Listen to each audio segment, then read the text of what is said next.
And we are live. Welcome back to Pistons Jack Fan Reacts, where we're going to talk through. Man, I don't know, for some reason, this is the most frustrated I've been after a loss, but it's not at the Pistons in particular. It's more about the way that game just ended on a Darius Garland buzzer beater, which, yeah, I can't swear this early in the show, but oh, man, I really thought the Pistons were going to pull that one out. If you want to join today's show, guys, I've got my man Devon joining me up first. I'm just dropping him a link now. Then my man Cody is going to join me second. Cody I've just reading your DM, Cody, so we'll get you up within like 20 minutes. So if you want to hang on, man, we'll have you up in 20 minutes or so. But guys, after Cody, it's free space. So if you want to come up, talk through that loss, talk through with what the hell is going on with this trade deadline. I think a lot of us around halftime and for that third quarter were scrambling on Twitter trying to figure out who's coming to the Pistons, who's not. We'll talk about that as well. But just my initial thoughts, guys, honestly, I thought we were going to get a Cade Cunningham 40-piece win in overtime. He had 38 points on the night, 9 assists, as you can see across the bottom there. But he scored 20 points in the fourth quarter. He hit a huge three late in the game, and then he hit 6 clutch free throws to tie it up at 118 in the final minute. I think he hit his last 3 free throws there was like 5 seconds left. He hit all 3 to tie it up. And then, man, I don't know how long you guys have been Pistons fans, but back in 2017, Matt Barnes was playing for the Grizzlies and hit the exact same shot. I think it was at the Palace to give the Grizzlies the win all the way back then in 2017. And that's what the first thing that came to mind when I saw Garland hit that shot. Just heartbreak. That just sucks. It just sucks. Like, I really felt like the Pistons at least going to get this to overtime, and they had the momentum to win it. But I'm going to bring up my man Devon here. We're going to talk through it. 3-1-3 report. Man, that's just the first thing I thought of, because I remember watching that game live too, and I just remember thinking, I think it was a similar circumstance where it was a tied game and you thought we're going to overtime, and then just a ridiculous, essentially half-court shot gets hit, and it just sucks all the life out of you. And yeah, as Derek says, at least we felt the pain together again, right, Pistons fans? It hurts, and shout out to you, Derek. You're a legend, my friend. So thanks for joining. But let me get up my man Devon. I've spoken enough. What's going on? How you feeling? I mean, I'm disappointed, but I'm also like, it's the Cavs. I had this pencil in as a loss, so it's not like I'm so, fired up. I'll just enjoy like the game, so it sucks, but I'm jealous happy at the same time. I'm going to be honest. When that shot went in, I don't think I felt that much anger in myself this season. I don't know why. Like you said, it's against the Cavs, so I didn't. I thought they were going to win today. I'm not going to lie.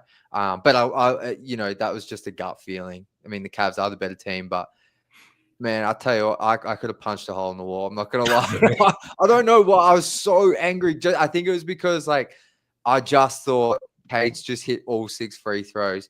He scored 20 points in the fourth. Like, we're getting OT here, and they're going to pull this one out at home. But man, just to lose like that, I don't know why in particular, but that's just the most frustrated I've been after a game. And honestly, it's not really at the Pistons. It's just probably me just having a sook about the result. I don't know. I just can't help how I felt. But yeah, man. We'll talk through the game a bit here, and then we'll get to some trades, because I think we know, at least for tonight, who's technically reportedly coming to Detroit. But we'll talk about that in a minute. Just initial thoughts on the game, man. Any takeaways, that kind of thing. I think they, like you say, they could have won this game, but just like the third quarter, the first quarter and stuff, like JD getting in foul trouble, which I understand he's going against the 2 bigs with Mobley and Allen. But I just think they kind of started off kind of slow. It wasn't just JD; it's also other players. Like, I think Malik threw some turnovers away. Sasser threw some balls away too. So if they would have started off a little better, set the tone better, it probably would have been a different outcome. But overall, the game, even though we lost, I think it was good effort out of Cade. It showed that he he's an all-star for a reason. It's not just, us thinking he's an all-star. Like Homer's, it's, he's legit an all-star. So it was some bad moments, but I'm also looking at like this team is coming. I swear, I can just They see the are. vision. Like, we're in good standards. No, it's a great. Honestly, that's a great takeaway. Like, I know they didn't have Donovan Mitchell tonight, but that's still a really good team. Like Evan Mobley goes for 30. Um, you know, Allen is a really good defensive big who can do some like a little bit offensively in terms of being a role man. Like they're a really good team. Like even Ty Jerome, like coming off the bench, like Sam Merritt, like they've got so many options offensively. Mhm. And to get it all the way to come back, like I felt like tonight for much of the night, like it was the Cavs were in control, but the Pistons kept coming back. They never gave up, even when it felt like it had gotten away. Like I think it even got to like 10 points a couple of times in the fourth and come all the way back. And I think that's why it's probably so frustrating to see them lose the way they did. Because Yeah. it's just, Darius Garland can hit that shot. Like I'm not saying it was a fluke, but it's just like, man, for the game, like it's like the Bam Adebayo shot as well last I year. feel that. I feel Like, that. I mean, like Bam that's way more unlucky because he can't shoot threes, Yeah. and especially from there. But it's just like, man. Anyway, I think your perspective's great. Like they're coming, this team, they're currently making trades all over the place, and they're all so young. So, and Cade's awesome. He's all like, I know what did he finish with tonight? I'll quickly read it off, and then I'll go to you. But 35 or something like that. Almost triple double. 38. Yeah, Yeah, it's 7 crazy. rebounds, 9 assists, 4 steals, 11 to 29 from the field. But like, I don't know. I feel like you kind of want him taking 25 plus shots right Yeah. now with the roster and how it's set up. But he was awesome. Just any extra thoughts on his game? It's just, to me, just so, for one, we definitely need another ball handler, which I know people are probably tripping right now. Like, what are all these trades coming in? And we're going to talk about it later on. But Yeah, like, he's going to get a ball handler. Ivy's going to come back. But like, it just shows he needs help, really. But K balled out. He just showed he's also an all-star. So, I for sure. mean, that's our guy. That's all I can say. Like, Cade is Yeah. showing out every night that he's our guy. I'm glad he didn't get hurt, because that was Oh kind of man. scary. I swear. Well, because I saw him contest that shot and then he went straight down, and I was like, he wasn't like screaming in pain, so I was immediately like kind of confident it was just like a mild Yeah. roll or sprain, whatever you call it. But you still just never know with ankles. And then I was like, oh man. But yeah, I saw the replay and it didn't look too crazy, but like he kept playing. And then I want to ask you this: did you think, were you confident he was knocking down all 6 of those free throws? I'm gonna be honest, no. I'm gonna be honest, no. I will be honest. I was the first 3, like the first time, the one, Yeah, but the second time, I was like, I feel like he's gonna miss one. Just being honest, and he made yeah, all 6. Man, that was like because I feel like this season there's been. I know Tobias has missed some clutch ones in the same situation. yeah, Ron Holland obviously did, but Ron's a rookie, so I'm not gonna even get on him too much. But they've missed some really key free throws, like Beasley has. So yeah, I think we're just kind of used to them missing one of those. yeah. But Cade, I don't know. It's just cool to see him like have a real. I know they lost, but I still think that's like a real clutch moment for him in a It's an way. all-star Like, moment. yeah, exactly. Like, we're not going to really remember this in like a week or two, but like at the end of the day, I think it's just cool to see him knock those down. In the clutch too, that's the biggest thing. And also, like, you remember the beginning of the season, like before J.I. got hurt, him and K was not shooting as good at free throws. Like they was like at Yeah, 70% or something like that. So the fact that he made 13 out of 13, he made a lot last game too. I'm like, yeah, K, like you see little improvements the more we go on. So he's yeah. all-star. That's all I'm keep saying. No, he's so good, man. He's so good. I think are the Pistons back below 500 now? Are they? I I think haven't. so. Was that 25 and 26 now? Yeah, actually, yeah, that sounds right. So, Yeah, it's look, annoying. I can't imagine they're going to drop. Like, they're constantly for the rest of the season going to be within 6 to 8 range, aren't they? They're Maybe definitely, they're 9. gonna make the playoffs. I'm telling you, Yeah. they're I mean, making I'm it. not concerned about this loss too much. I think I'm just a Mhm. bit angry about the outcome. But any other takeaways from the game? I thought Ron had a really nice stretch. I think it was in the third, maybe it was the second. I can't remember. He did some nice stuff. But any other thoughts on any other players tonight? I did miss. I'm not gonna lie. I missed him in the third quarter because the trade went down. I was looking at my phone, Same. but just the fact, I mean, Asar, man, Asar is coming. You can see his impact. I think he had like 3 steals too. Just his whole hustle got us back in this game without him even taking like crazy shots. So like it was one play. Asar, he just made an and one, and then I don't know the commercial. Like the angle was kind of weird, so I don't know how he stole it. I think he missed the free throw, Yeah. got the rebound, threw it to Tim Hardaway. Tim Hardaway had the Yeah. three, like stuff like that. All hustle made by Asar. Like he got the and one, missed the free throw, but still he made a 4 point play. So I mean, really 5 point play because he made the and one. That's two and three plus Tim Hardaway got us back in the game with that. So man, Um, Asar is like as soon as he get his back in condition, like, he's gonna be a good piece for us. Man, he's had a couple of really nice games in a row now. Just and like even in the first quarter, like he had that assist to JD in transition where he kind of he like made it look like he was going to kick it to the corner for a three, and then he like just threw it. It was like what Cade does in transition, where he Yeah, like almost does that no look lob to JD, and I was like, oh, I saw like it's not the like most craziest play I've ever seen, but I was like, wow, I haven't seen that from you, and like just seeing him play make a little bit more. But he missed a couple of easy ones tonight. Like once he gets that, I don't know if he's finishing needs to improve a heap or he's still trying to get his touch back, but he honestly leaves some easy buckets like at the rim where he just misses yeah. it or fumbles it a little bit. So I say that in a positive way of like once he figures that stuff out as well, like I mean, he's really starting to find a rhythm, I think, after dealing with the blood clot stuff.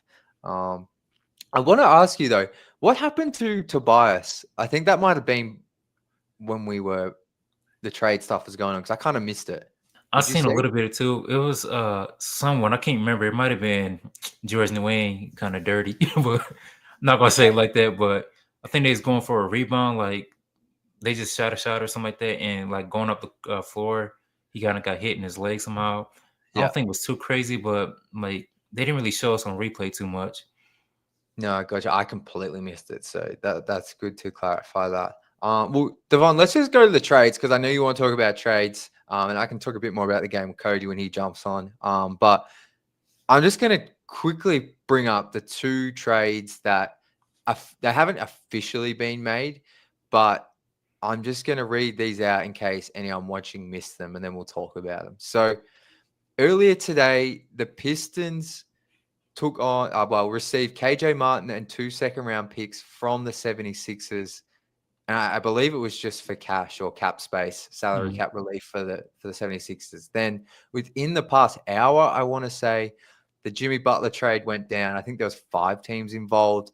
And essentially, the Pistons are receiving Lindy Waters the third or Waters the third from the Warriors and Josh Richardson from the Heat. That's all we know right now. The Pistons currently, I think, have 17 players now technically on their roster, and you can only have 15. So there's clearly some more moves to come. Just initial reaction to each move, man, and then what do you think's going to happen?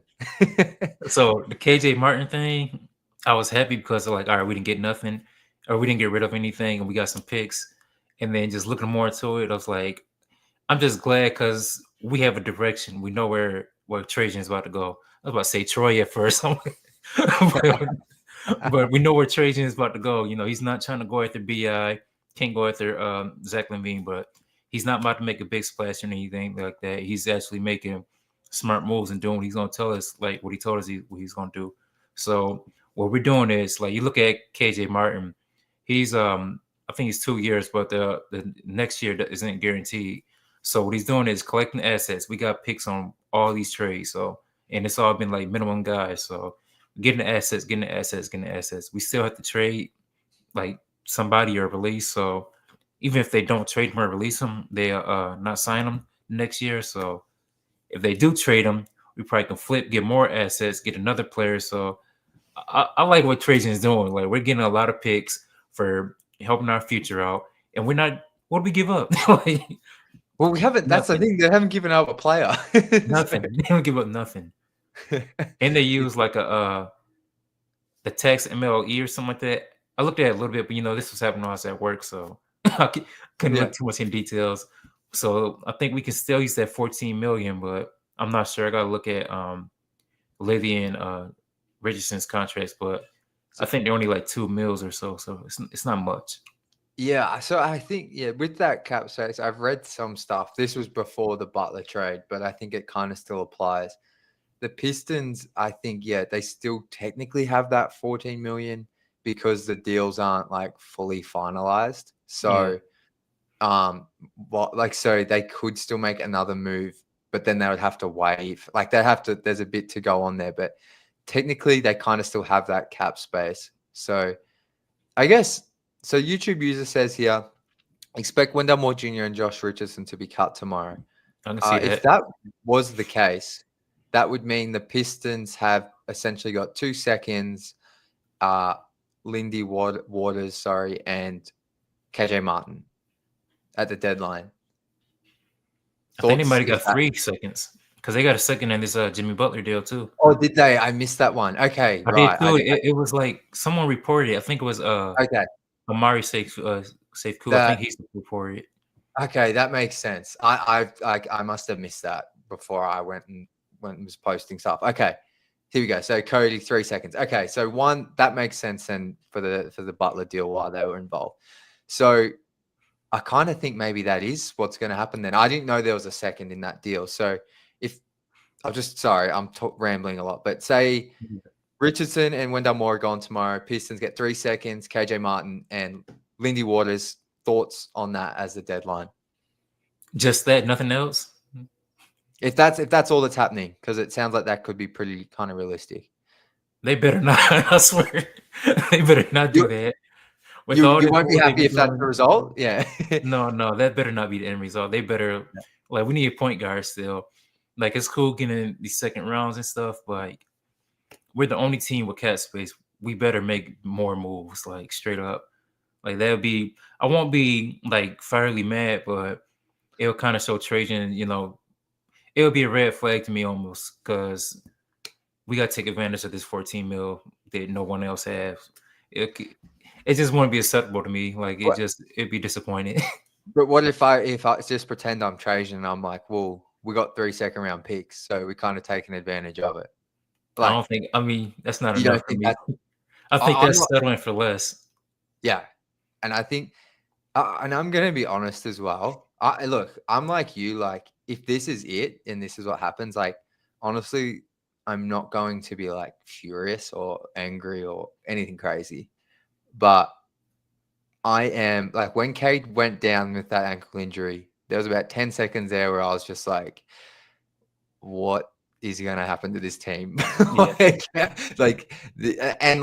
mean, regardless what happens to Cade, they're in trouble if he was to miss time. But I'm sorry, I need some sort of ball handler. And it's not just to make the playoffs. And I'm not saying we need to get something to mortgage the entire future, but man, they need more ball handling. Cade is going to wear out. And I saw a comment here from Dor Shalosh. Cade does not need additional help. They're paying him $250 million. They're using him that way. He's a star. Yeah, I get that. But also, like, you're going to run him into the ground. He looks cooked. He looks tired. And I think that's why in his past 10 games, he's shooting 25% from three because his legs are gone. And tonight, 3 of 10. And that's been a big reason why I think his efficiency's dropped recently. Like you said to me in the DMs, man, we need some sort of ball handler. They don't need to be like this star. Just, I really think that needs to be addressed. Yeah. And just him going down, like that's a reminder. That's letting you know, get somebody from him. And I also want to. I mean, I don't want to like come at anyone in the comment in the chat, but I hate when people say like they're getting paid this much money, so they should do this. Like, it don't even matter how much money you have in life. Like, our bodies are all the same, pretty much. Like, if you get your leg hurt, I'm gonna get my leg hurt. It's still gonna hurt the same. So, I mean, that money situation, him getting paid, don't mean nothing to me. I get paid at my job too, but I don't work my hardest. You know what I mean? Like, and if you I guess add on to that, if you want to get you're paying Cade whatever you're paying him, like you want to maximize that spending. Make sure he's in peak condition and don't wear him out, or else you're not like so. It's an investment for the Pistons too. So not just Cade getting money. Exactly. It's like they're investing in him too. And we don't want him like tonight, 38 minutes. Like I don't want Cade doing that every night for us this season. Yeah, Like I said, like I want this team to pass. I want the 6th seed. I am like in the camp of like, let's win. Like I'm sick of looking at the draft. Like I me too. really don't care about it, bro. Like so, but I think there's a middle ground of like, yeah, you just need to get some ball handling, honestly. Yeah, So I hope this isn't what the final. These aren't the final moves. There's still, I think, like at least 12 hours to the deadline, something like that. Oh, yeah, you're not in the time. I forgot about that. You're bro. not I in don't the even time like. zone. Yeah, so Uh, I think for me it's gonna happen at like 6 a.m. tomorrow morning, but that would just be confusing everyone listening to this. yeah, I hear that. That But didn't even register to me. Like, yeah, no. I think it's Thursday, 6 p.m. Eastern is the yeah, trade deadline. So yeah. that'll be early tomorrow morning. But so there's still, I want to say 12 hours roughly, maybe Right. So at don't ask me 14 to do hours. that. So there's still some time. So let's see what happens. But any other final thoughts, Devon, on the trade deadline, the game, anything looking ahead before I bring up Cody, my friend? More so that this Cavs team. It sucks that we just lost, but I just tipped my hat off to Darius Garland. That was a nice shot. So Yeah.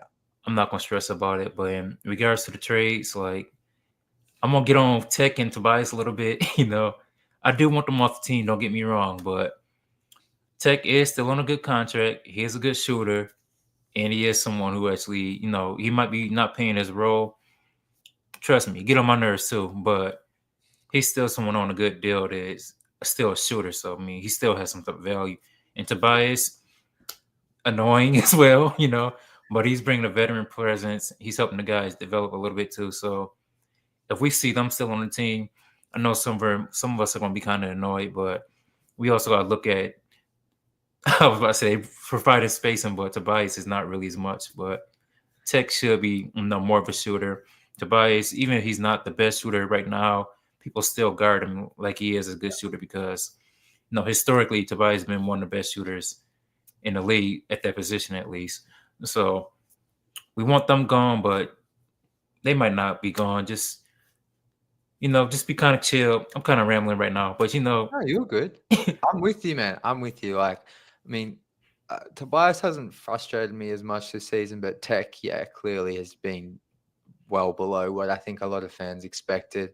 But at the end of the day, that contract is still movable. His skill set, even with his struggles, is something teams want. So, I think we'll see what happens. Tech feels like the guy that would be moved, to be honest. yeah, So we'll see what happens. Well, I think now that Lonzo, I should have said Lonzo Ball. I think most people would have seen it, but he's re-signed now with the Bulls. oh So yeah, what a 180 that was. yeah. So he's obviously off the table now. So I'm not hurt by that though. no, I'll be honest. I wanted it to happen, but Lonzo kind of goes against everything Trajan likes. Yeah, Everything like he's injured all the time. Trajan specifically said he wants healthy players. He was going to cost a 2nd-round pick. Trajan says they want to acquire picks. So while I kind of knew deep down it was probably never going to happen, even though I wanted it to happen, it kind of goes against everything Trajan said he's looking for. So yeah. I'm not mad or anything. He was just kind of, I think he would have helped this team, but Oh let's yeah, see. I'm sorry. I know you have to get me off here soon, You're good. but we have that deal with New Orleans still kind of going on. So Yeah. we might be having all these players and stuff, but I don't think Jose Court around. Jose. Obviously, Jose Court around. Yeah. Jose Alvarado. I don't Oh, think he can right. get traded this year. But if you look at some of the contracts, we can trade KJ Martin, who's like 7 mil, maybe 8 mil, for Jose. I think he might be like 5 mil, and that's still saving cap. So Yeah. we can still, do some moves right now. So it's not the end of the world. We still can get our point guard. It's just we gotta be patient. We don't know what's happening, but we know something is about We're to gonna happen. know in the next 24 hours, though. Yeah.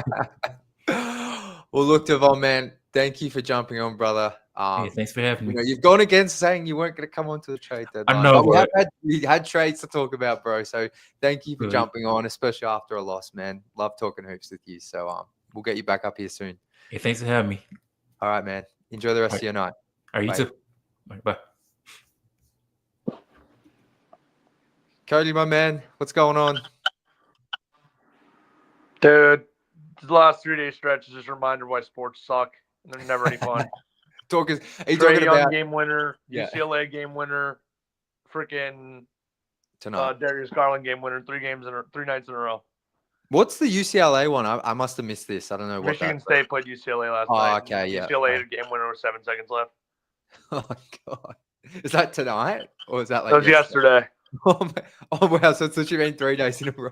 3 days in a row, game winners against my favorite teams. So, yeah. Oh man, yeah, that sucks. I mean, which one? Can I ask you, Trey Young or Darius Garland? Which one hurt more? I think Trey Young. Yeah, because the Hawks are a dumpster fire right now. yeah, They're like 3-10 over their last 13 games. So the Cavs don't lose at all. that's true. And I had zero expectations that the Pistons would win tonight. So this one doesn't hurt me nearly as much as the Trey Young one because those are the games you have to win to try to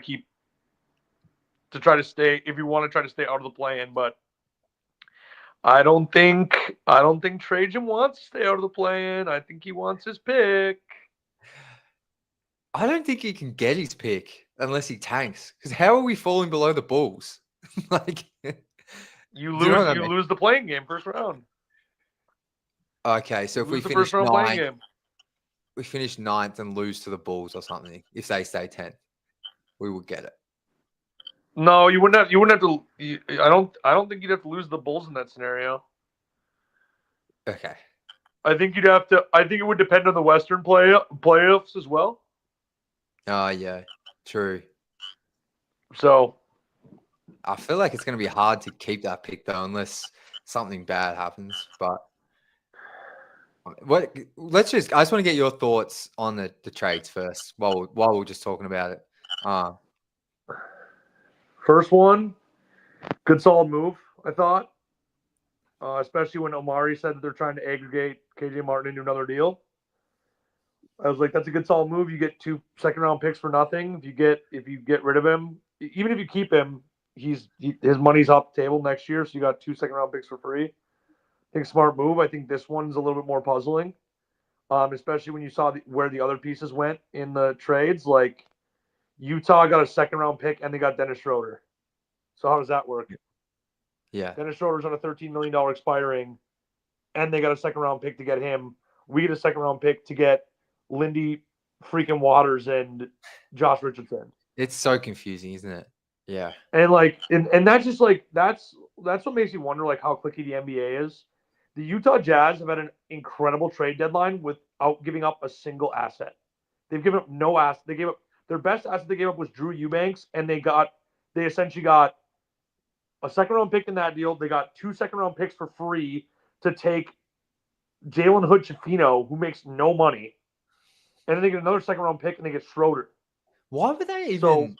So they had to take on Hood-Schifino. That's why they were in that one. So, yeah, but he makes no money.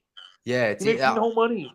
I kind of forgot about that, them being in that deal, because it was so off. Yeah, they got 2 second-round picks out of that.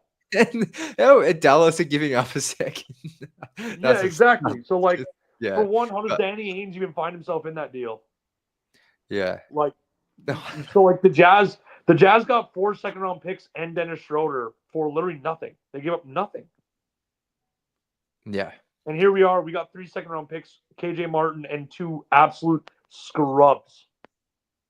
Yeah, Josh Richardson's washed. Josh Richardson is trash. Lindy Waters is ass. Pardon my French.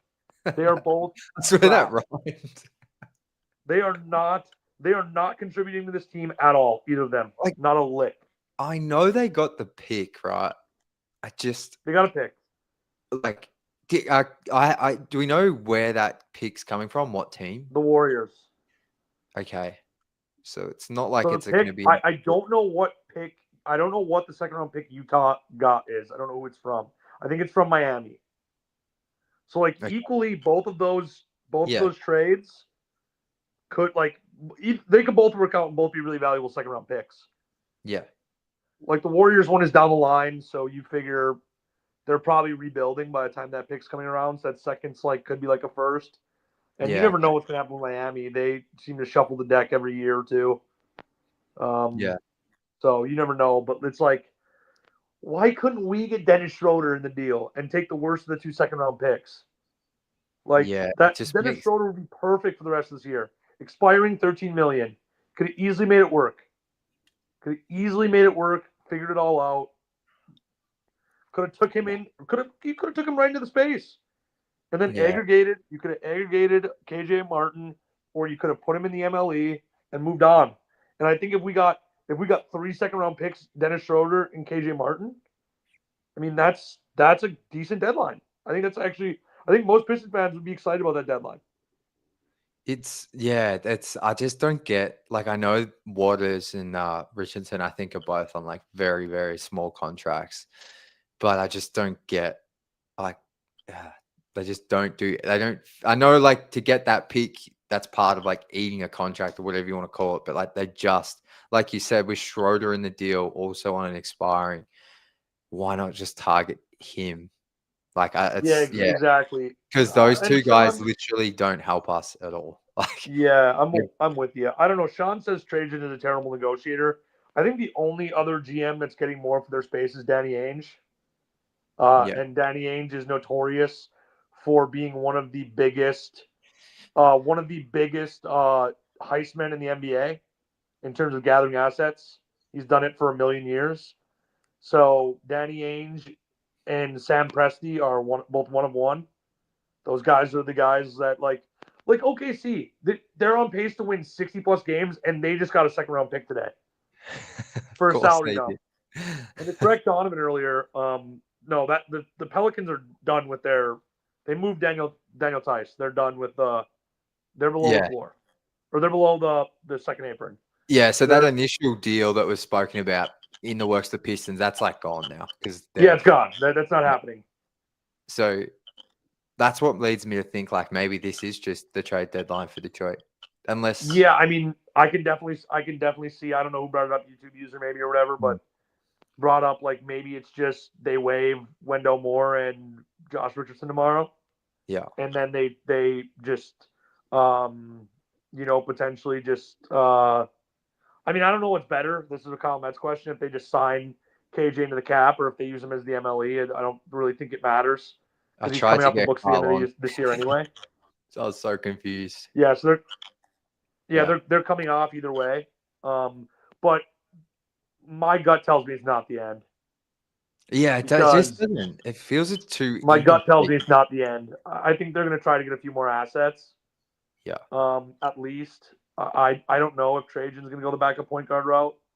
yeah, I don't know. Maybe you go to the Bulls and you say, hey, like, can we take one of those second round picks and maybe like get Trey Jones? yeah. I think I saw a YouTube user bring that up before. Like maybe we can get Trey Jones for one of those seconds we got today, and then just waive. I mean, I guess then you would just be waiving like Wendell, Josh Richardson, and maybe Lindy Waters. Just calling it a day, and just Yeah, saying, hey, we're just waiving those two guys for a second round pick.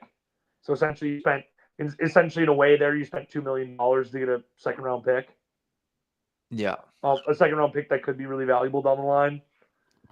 But I get why Pistons fans are frustrated. Like it's hard because it's so early and it's a new regime, but it's the same thing we've done every deadline.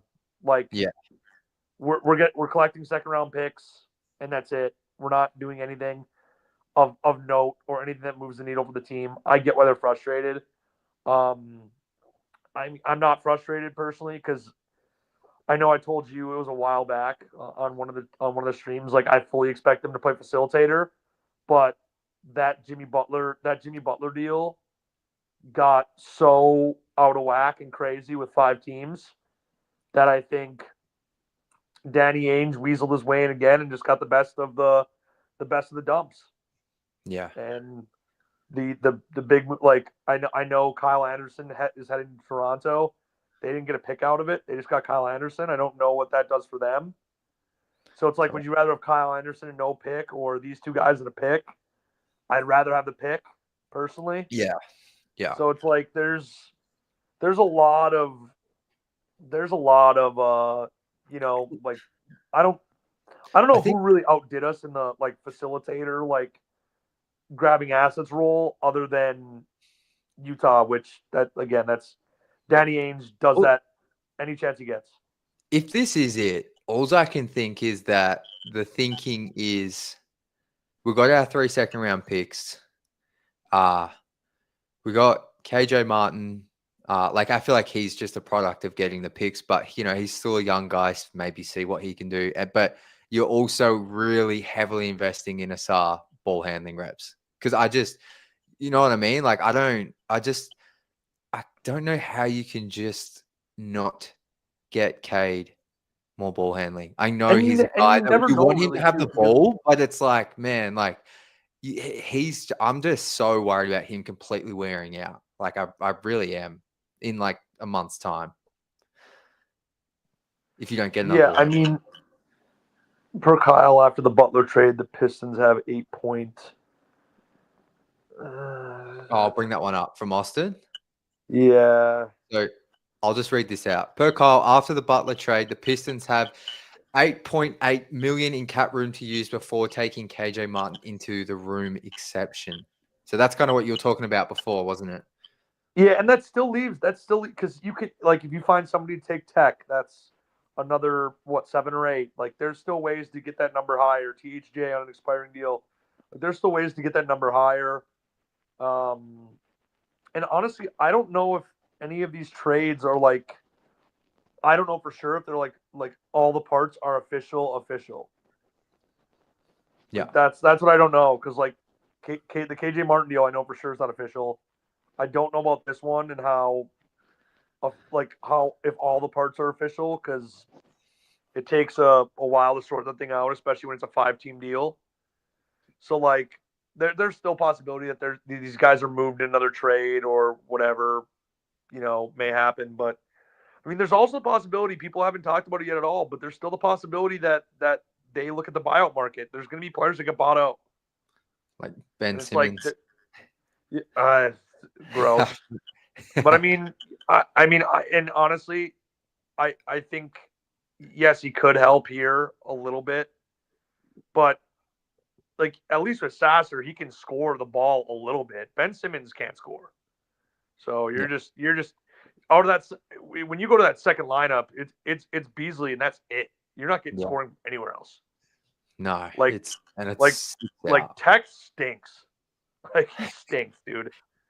I will quickly just shout out Paul Reed tonight. He's 8 minutes. He was Paul pretty Reed, Ron Holland, but, dogs.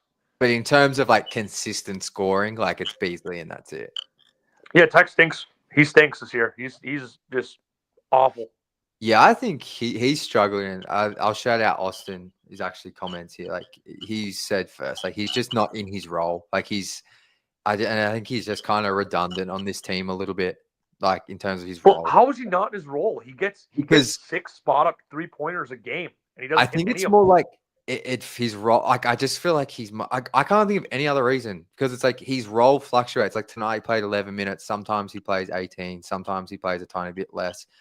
Sometimes he shoots more threes. Sometimes he's driving. I just feel like he's kind of lost a little bit. Like I don't know. I can see that. I don't know. I'm trying to. Yeah. I can see that he himself has no confidence, because that's what he looks like when he plays out there. Yeah. He'll have a game or two every once in a blue moon where he'll hit 3 or 4 threes, but yeah, night in and night out, he's bad, man. I'd love to get him in a deal and get him out of here. And I think that's a ball handler.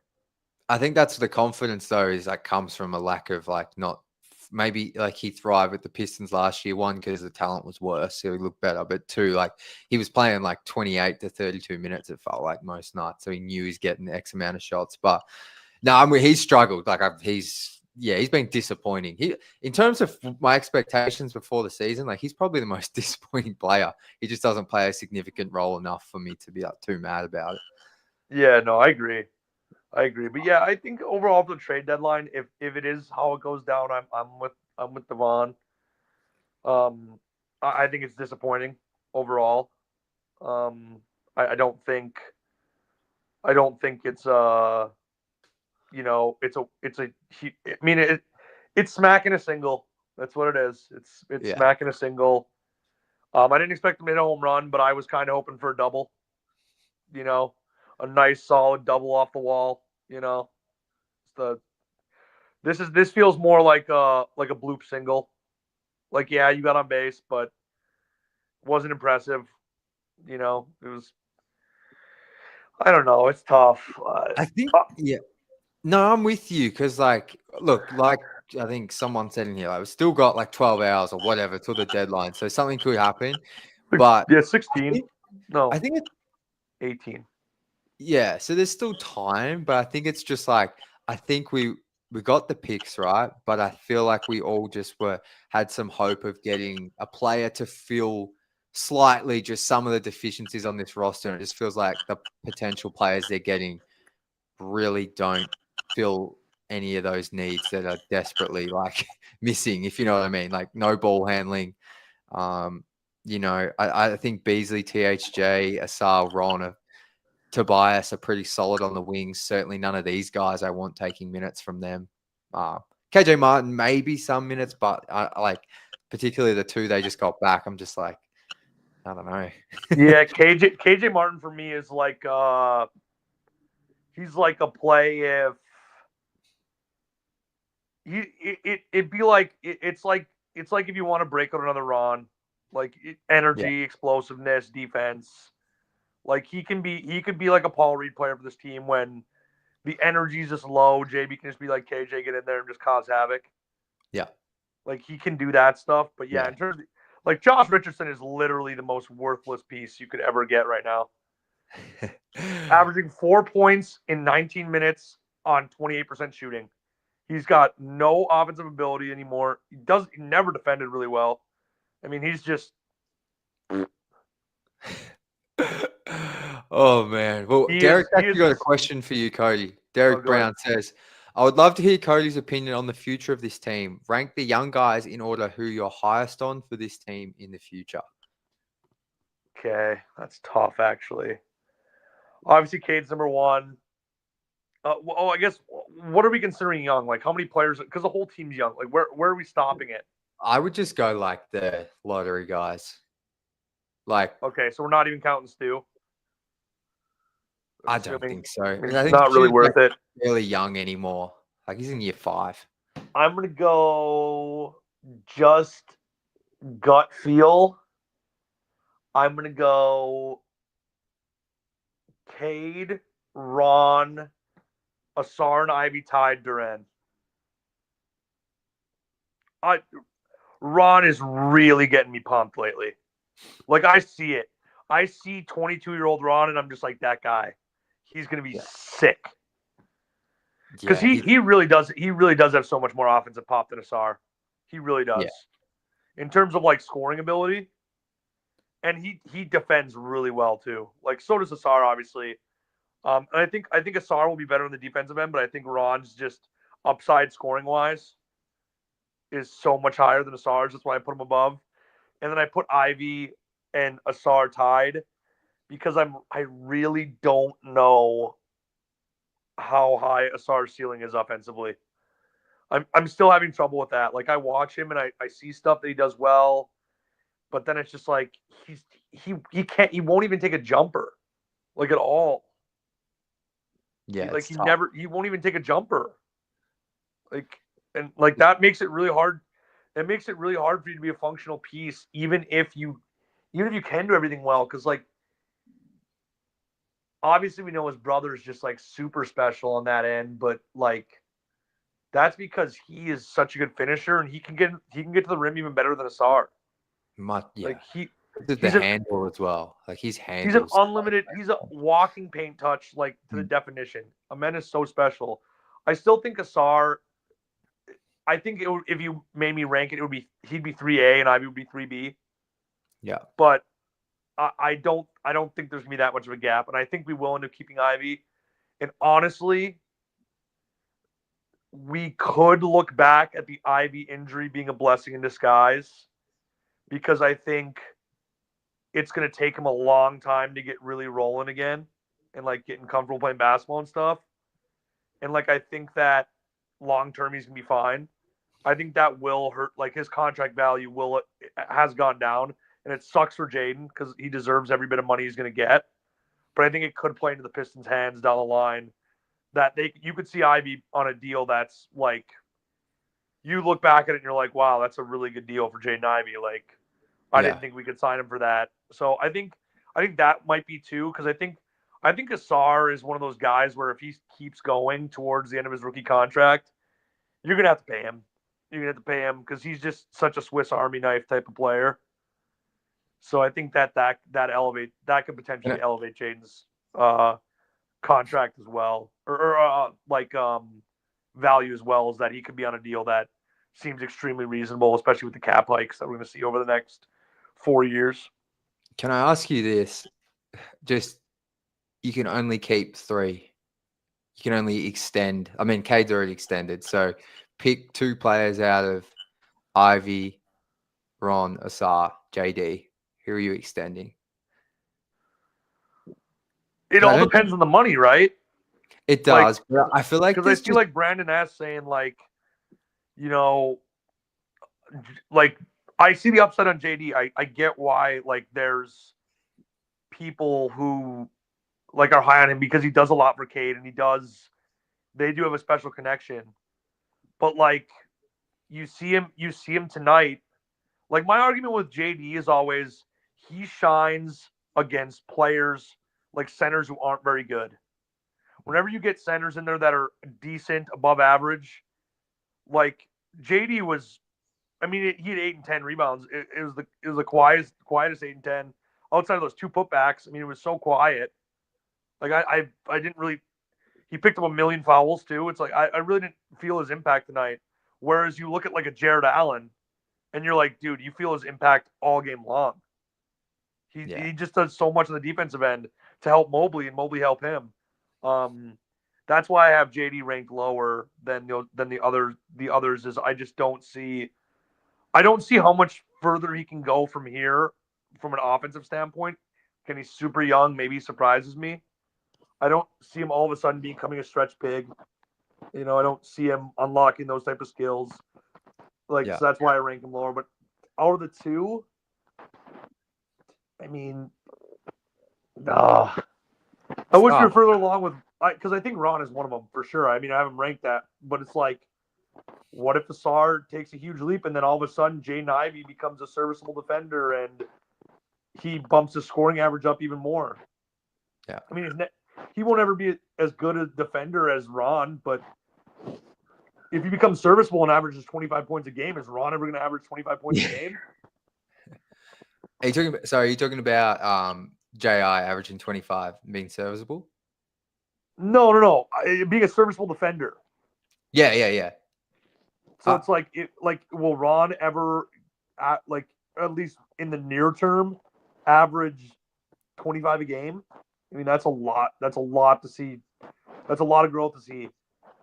Gun to my head, I'd say more. If I can only pick 2, it's Ron and it's Asar. Really? That's I get that choice. That's because I think with Asar, I think Asar, if he continues to blossom, like if he gets to 75% of a men on offense with his defense, no brainer. Yeah. So and Ivy, I worry about his defense, and JD, I worry about his defense. And I think that you can find guards in the NBA who can score a ton and don't play defense a lot easier than you can find a 6'7" complete lockdown defender with playmaking upside and elite measurables. It's just like it's just about what can you find easier. Yeah. Well, and that's why Duran's obviously is always going to be 5th, because center's just positional value. Exactly. And there's so many. Yeah. There are I know Brandon's saying LAL's desperately trying to find somebody to pair with Luka. That and they will. That's the thing. They will find. It might not be right now, this minute, but they will find a guy very soon who can play with him. Yeah, man, it's tough. I think, gun to my head, man, it's tough. Yeah, it's hard. It's really, really hard. All three of those guys, Ivy, Asar, Ron, like it could change honestly, like every week for me. But I think I think you made a great choice. I don't know what I would do. It's tough. That because And I agree Ron, with like, YouTube you just user want here. to He's keep. saying they won't extend Duran this offseason. I definitely don't think they're going to extend Duran this offseason. Yeah, no, I don't think so. But yeah, Ron is there's something about him. Like there's that the scoring ability. I know he's when you look at the numbers, like yeah, I can see why people would doubt it. But there's something about like, his mindset, the way just like I mean, he shot 1 of 5 from 3 tonight, but just the confidence he has in his jumper. I don't know. There's something there with him that's like, I will say this. I don't think the Pistons' second option is on the roster right now. I'll just say that. But I think there's definitely a third option there on like a real perennial playoff team. And I'm just not sure if it's Ron or it's Ivy. But if we're just talking about Ron, like, man, I could see him averaging, in year 5, year 4, 3 or 4, like 18 to 19 a game. Yeah, that's exactly what I see from him too. Like With the defense, like you mentioned, it's exciting. It's just because he's 19. Like, yeah, exactly. He's so young. Like there's the amount of players who come into the NBA at 19 years old and can even crack a rotation for a decent team is so low these days. And Ron is just getting better and better. Like I'm not looking at the numbers. I don't care about the Yeah. efficiency. I'm looking at what I envision he could be. Essentially, I don't. He's 19. Shot's not gonna be perfect. It's not. He's 19. His handles not gonna be perfect. His defensive his defensive IQ. Like there's times where he's too aggressive. A lot of times, but I like that because he's always trying. Like he will learn. He will learn how to stay in front of people better. He will learn. I think with Fred Vincent, his shot will improve. And I think we've already seen it improve from the beginning of the season. I don't know if there's a way to look at this.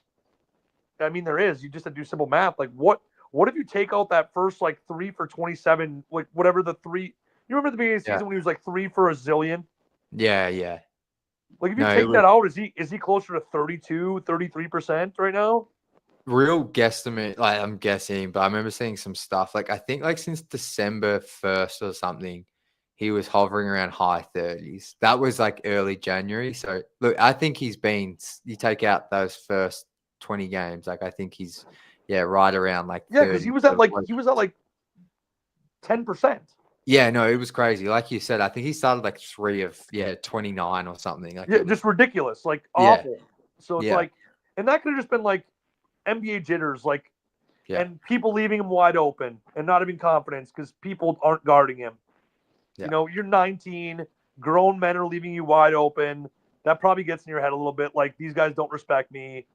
And then you're thinking so much about making it to get the respect that you're overthinking it. I mean, he's a kid. Like, literally, when I was 19, I was out in fields drinking. He's playing in the NBA. Like, it's not even fathomable to me. So I just look at Ron for what he will be, not what he is right now. Yeah. No, he's there's something about him. I like it's he's got at the G League I know he was inefficient, but he put up numbers, which I think he's kind of always been like that, like a scorer at heart. So there's something there. It's exciting, and even tonight, I thought he had some really good moments. Kevin with an interesting comment. I don't know if I've seen Kevin comment before, but he said he wants to increase Ron's minutes and reduce Asar's. Okay, well, so Asar's pretty much he played 28 tonight for Asar. He's normally been a bit lower than that, and then Ron was at like 20. I think right now Asar's you give him more minutes. He's yes, a little agree. bit more, like I just think Ron's in the perfect role, like right now this season for him. But I'm not gonna lie, I would like to see Ron play more minutes with like the starters. Yeah, because like sometimes Ron is out there with. It's him, Sasser, Malik, Tech, and Stu. And it's like, well, I mean, there's nobody that like the defense really fears besides Malik out there. So like, how is Ron gonna get any spacing to get to the rim? Like, there's just no that's not a great lineup for him to thrive in offensively. But at the same time, he doesn't play enough minutes with like Cade and stuff. Yeah. But I agree with Derek. Get rid of Tech and play Ron more. That we can do. Sign me up 10 times over. Because Tech might be the better offensive player this minute, just like if we're being completely honest, overall body of work, what he's done, his age, all of that. Ron is way better defensively than Tech already. And he plays I'm not trying to poo on Tech's effort. Ron plays way harder, and he's way more of a dog than Tech. No, look, I mean, yeah, Tech, it's just being rough. I would be in favor of this, like, even if he's still on the team. But I think Tech's been playing a lot of 4 as well. So as long as, is Ron going to be the backup 4? Screw it, play Ron at the 4. I don't care. He's a bit skinny, but yeah, he's a bit skinny and small for it. I don't care. He'll dog it out. Yeah, you're right. I mean, obviously, I don't want to see Ron playing the 4, but yeah, I know what you're saying. But I just want him out there as much as possible, because that sequence he had tonight. I know we didn't talk about the game, but that sequence he had tonight where he went 3 or layup, 3 steal, down, made both free throws, 7 run by himself or whatever. That got me so jacked up. That was sick. No, I saw him tweet it. I can't remember, but they were like, I love Ron's upside so much because he's the type of player that can change the game for you in a minute period. Yeah. And I think as he gets better and older, like those players, like Cade's one of those guys. Obviously, like Donovan Mitchell, Damian Lillard, like those type of guys who can and they do it, and it's for different reasons. Damian Lillard's obviously because he's an insane shooter, like Steph, insane shooter, not because of defense. But there's only a certain amount of guys in the NBA who can literally just be like, it'll be an 8-point game and you blink and it's a tie game because those guys did crazy stuff for 1 minute. Yeah. And Ron's obviously different than those guys. He'd do it by a steal, a dunk, a 3, maybe a deflection, get back, another he's just that type of player where he's always gonna pump the crowd up. Always. Yeah. And his teammates. He's a energized for everyone. But he had one of those moments last game, I think, where he transitioned, then stole it. He's done it a few times recently. So no, he's I mean the Hawks game the other night. The Hawks game, that was it. Yeah. Did the exact same thing. So no, he had a bucket, then a steal, and then another bucket, or he made a pass to the bucket, and then he defended the inbounder and forced a steal there. Yeah. He's done a lot of those sequences this year where he does something crazy for 1 minute. He really does. Yeah. No, he's fun. Got a few more minutes here, Cody. I'm just gonna let you run the ship. What do you want to talk about? I've done a heap on trades, but well, I like Kevin's other comment here too. The one about right. At some point, we're gonna have to part with one of the younger guys to make the move we want to make. That is 100% true, and I think Pistons fans need to just brace themselves for this because, I've mentioned it probably 4 times on this, but Kyle Metz wrote that really good article. I encourage you guys to all go find it. Studying teams that have won the title and how many players on that team were drafted by that team. And the average number is low. I can't remember the exact number, Jack. Do you remember? But it's 3 to 4 guys is the max number. How many guys the Pistons have that they drafted? 7, 8? Yeah. It's you gotta there's gonna have to be tough decisions to be made, but I think that's why JB's comments were so telling today. Him saying somebody asked him do you think you're ahead of where you thought you'd be, or this and that, or does it change the way you evaluate the team? And he basically said no, the whole purpose of this season was to evaluate the team and put players in a good position to succeed so we could see what they could be like in roles that they should play in. I think that that's that was both their biggest goals of the season. And I think they're probably going to sit down in the offseason and have that tough conversation and say, hey, which one of these guys do we dangle to make this roster better? Because Yeah. they to get where they need to go, they can't keep all of them. You can't. Do you think it's Asar? And that's why? Because he's the most value behind Cade, I think. Yeah, I mean, That's depends why what you're getting. Depends what you're getting. I mean, you can't give up Asar with 3 more years on his rookie deal for nothing. No, of course not. But I'm like telling, like, you know how we're talking about like this potentially big move that comes this summer or next trade deadline because they got to get Cade someone else, I feel. And that's why I asked before about like which 3 guys would you keep? Because I feel like for these 5 lottery picks, like you're not like you're gonna move them, I feel like, because you can get like another team's gonna want to have a crack at like finding their potential if you're not going to re-sign them. But like I think Asar's like that. I think Kyle said this as well. Like I feel like he's got the most value. If you're going to bring it, like I guess Devin Book is a horrible example because he's going to take more than just Asar and picks. But let's say it's what if it was Asar, Jaden Ivey picks for Book? Yeah,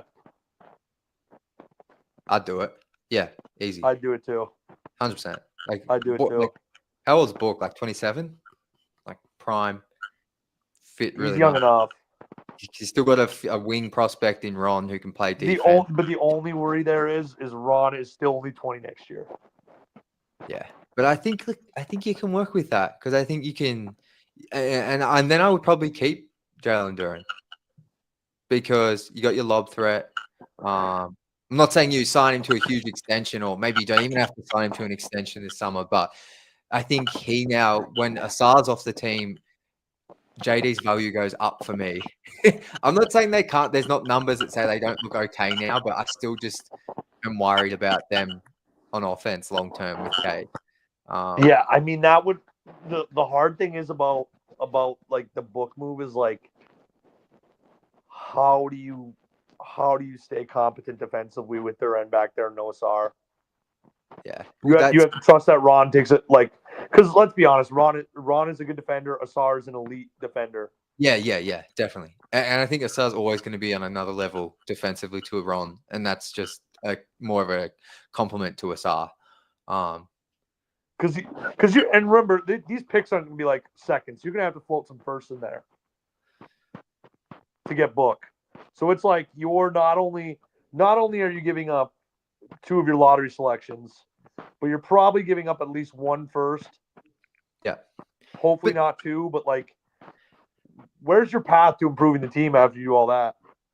The path is the power of how like attracting vets. Like I feel like when you've got Cade and Book, like you're instantly like that's a top 5 duo in the NBA. Like just off the top of my head, it might not be, but you're instantly just like there. You're like in contenders area. Like you just go like the fact you still have Ron and JD, I think is like kind of good. You got some young talent still. They play positions that are helpful. Especially Ron, you bank on Ron's development, but you also now in a position to be in the market for like these guys who are on like lower contracts looking to maybe win and want to play with 2 stars like that. Like, do you know what I'm saying? Like you now shift to that area of team building as opposed to like always having to accumulate mass assets. Because like your defense, I'm with you. Like it's a little bit concerning, but I feel like you still got like someone like Stu maybe. I know he's a bench piece, but you can figure it out, I feel like. Yeah, I mean you can. And I think obviously like I think Book's going to be a very like you have to imagine like what is Houston going to offer for Book? Oh yeah. Because Houston's like probably going to be like, here's Cam Whitmore, Tari Eason, Reed Shepard, two firsts. Do you feel no, because I'm with you. Ahead. I just want to ask you this: do you feel like though, like if the Pistons get Devin Booker, it's because he said he wants to come home? Like I don't see how else they get him right now. They're not going to have the best offer. There's no way. So that like I probably should have said that, but like the only way they're getting him is if he's like, I'm coming home to Michigan. That's it. Because you're talking about the Thunder. Yeah, exactly. The Thunder would be all over that. Shea and D-Book, They'd move J-Dub. They would move. They would be. They have so many young guys, so many picks. Yeah. I mean, yes. For to make it 100% clear, Devin Booker is a pipe dream.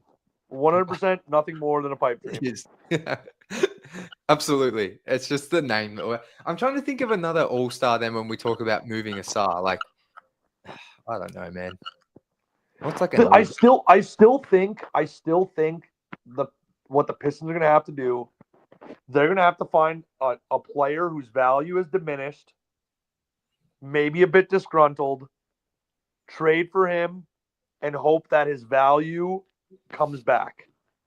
Yeah. That he maybe it's a player that had a rough year, who's been a great player in the past, and they get him for a deal that's like maybe just a SAR and like a first or something like that. They're not giving up a SAR and Ivy, and then they hope that his value. I don't see them being in the market because there's too many teams around. Like Brooklyn's going to reposition themselves. They have a million picks. Like there's too many teams that have better asset chests that are going to be able to reposition themselves in the coming years. It's going to be like, where's it just like honestly, like call me crazy, but like it could be like a not the necessarily a player, but it could be like a Zion type situation. Yeah, that's a great name, actually. That's a actual realistic name. I kind of feel like for Detroit. Well, like you think Zion? Okay, Zion. He hasn't been playing well. He's got all the weight issues, the concerns. You do it, and you hope that Cade Cunningham can get in his head and bring the Zion back out and make him fall. Because I think Zion he's got all the money he could ever need. Yeah. So it's like, what is he's like, what do I really care? But you hope like Cade, a guy like Cade who's so passionate about winning and wants it so bad, can get in his head and just like, dude, come on, Zion, we can do this. We can be one of the most dominant duos in the NBA. Yeah. Like it's a player like that, I think, where their value is just tanked, and they make a move, and you just hope Cade can just like elevate them back to where they were. Can I ask you this? This is kind of, if Zion was a Piston, would Cade and Zion be like arguably the biggest duo in the NBA because they're both from the US? Like, what's a better? I guess KD and Booker maybe, but like, it depends on what version of Zion. If you get Zion from that 50-game stretch a few years ago when he was averaging Shaq numbers, dude, they would be insane. Like a fast break with Cade and Zion, it would be the most unreal stuff.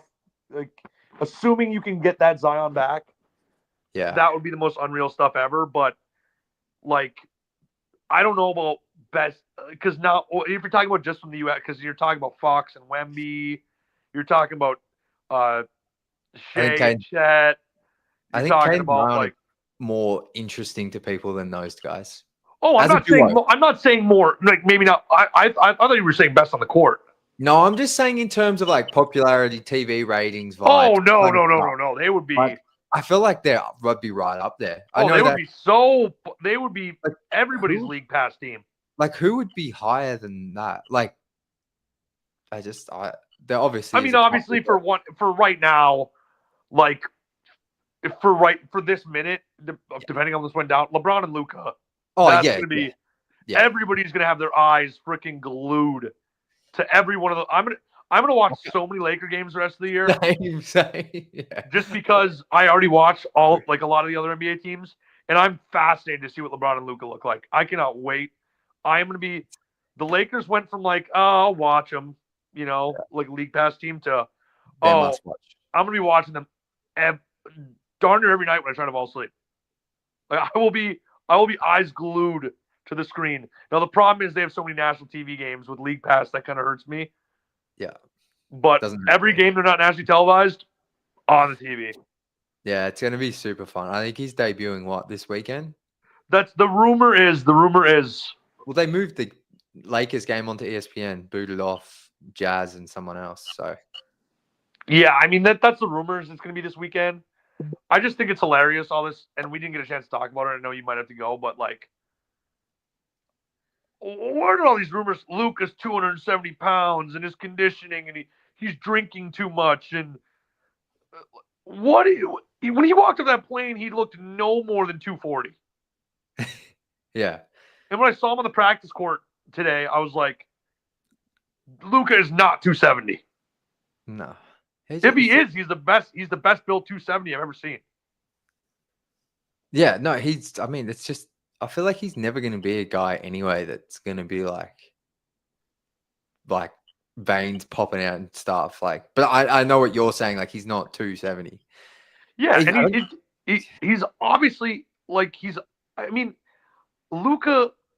You're talking about a guy who played how many straight 40-plus minute games in the playoffs last year? Luka. Like, you can question his defense. Yeah. You can question his defense all you want because he's not a good defender. And yes, he takes possessions off on the defensive end. Everybody knows that. But he's also I'd have to really think about it. The single greatest offensive prospect or player under the age at like 25 or younger to be dealt since when? I mean, yeah, it's like people, it'd be like LeBron, wouldn't it? Like, I but don't know. LeBron never got dealt. Oh, sorry. Yeah, I'm talking about players. My bad. I'm talking about players who got dealt. Definitely. No, sorry. Yeah, you're right, for sure.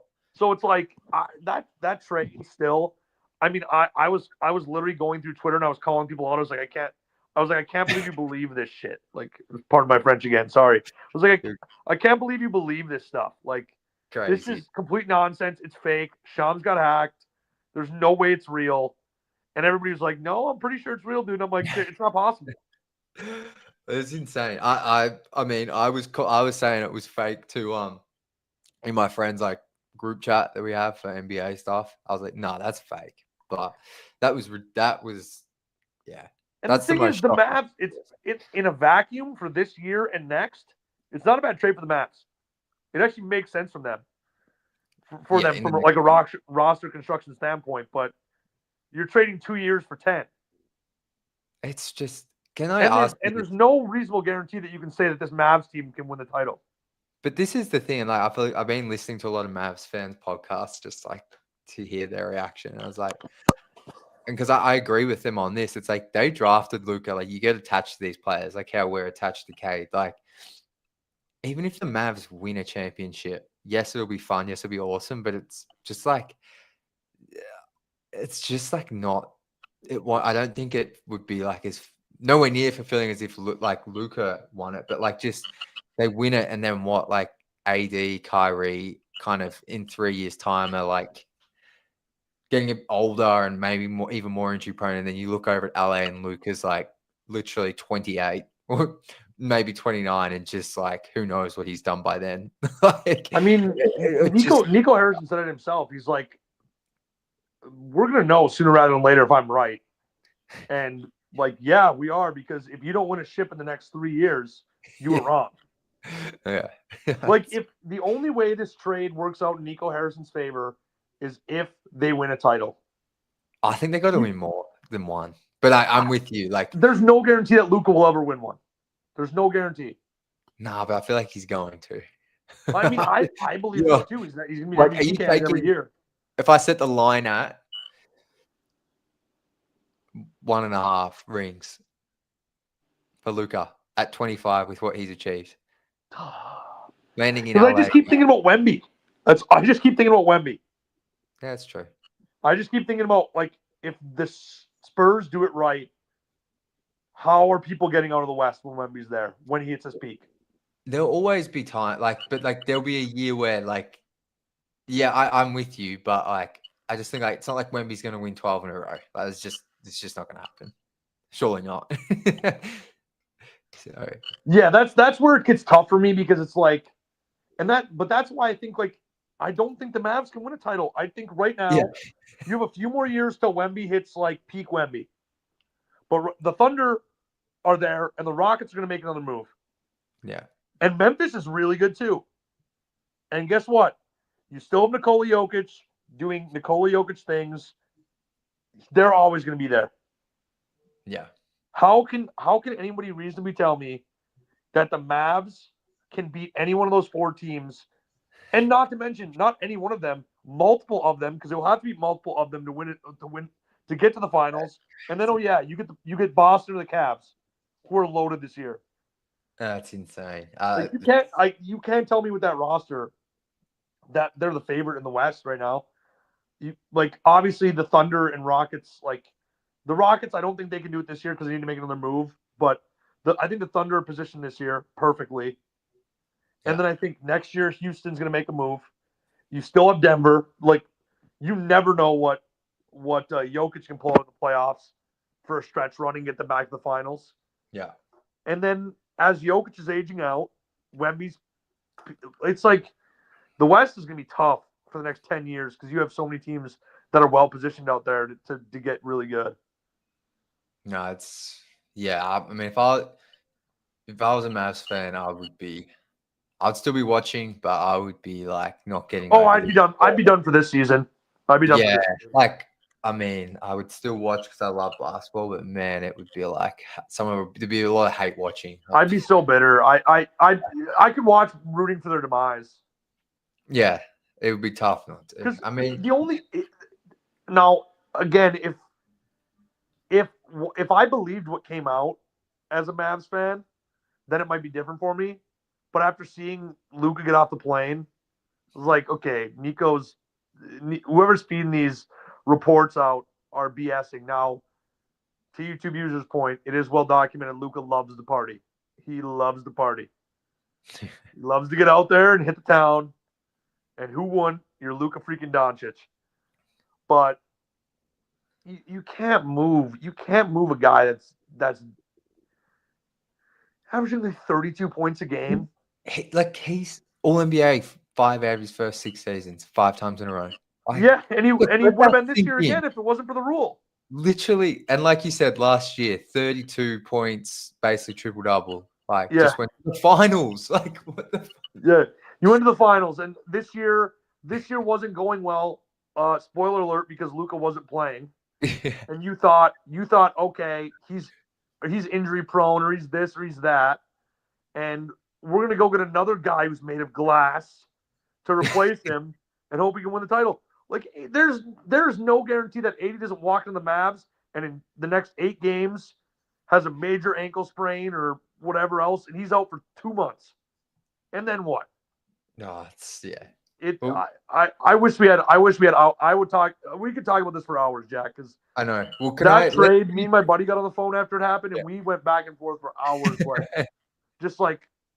how crazy it is. Because it was so shocking, man. It's crazy. It's the craziest trade of any major sport since I've been a fan of major sports. I mean, definitely. Since I followed the NBA easily. And I think from listening to podcasts, it's the craziest one in NBA history. But let's finish here, Cody. So, Chris Haynes is reporting New Orleans Pelicans are in advanced discussions to trade Brandon Ingram to the Raptors. Any thoughts on that? I'd like to see the package. Yeah, there's no way the Pistons are getting involved, are they? I'm trying to think. I don't think the Raptors need them to. Yeah. Probably got Jakob Poeltl's probably in it for a big, I assume. I don't even know. I would assume for the Pelicans, you're getting quickly? No. I would assume you're getting one player that you're going to keep. You're getting an expiring, and you're getting a couple assets for Brandon Ingram. So if I had to guess, because Brandon's making how much again? I think it's high 20s. High 20s? 28, 29, maybe. I'll double check that while you're talking. Maybe quickly.